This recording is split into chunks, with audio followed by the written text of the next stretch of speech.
TV channel, a black magician woman has came and gave her talk show. There she said how her magic doesn't work on Muslims. Let's listen to her. When faced with various religions, it is very difficult to influence Muslims. They are in a constant connection with the egregore. They do namaz every day and read prayers on a daily basis.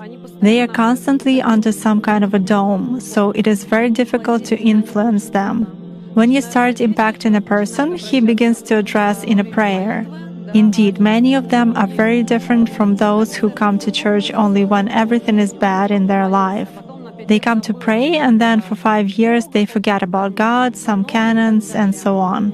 Muslims, as a rule, passionately believe and passionately give energy to their egregore, and this egregore protects them very well. That's why it is very difficult to work to make any kind of influence on a true Muslim believer.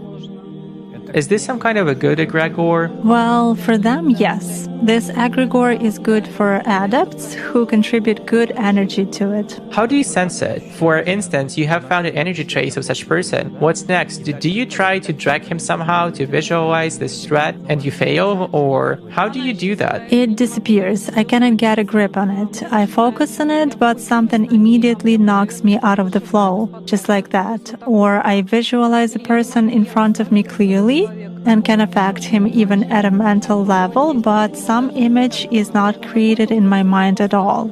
I even look at a photo, reproduce an image, but it vanishes from my mind. Thus, I can clearly see that a person is covered with something. Does this only work with Muslims? It does for me. So my brothers and sisters, you heard she said that her magic doesn't work on practicing Muslims.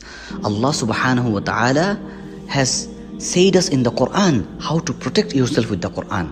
The Quran is a shield.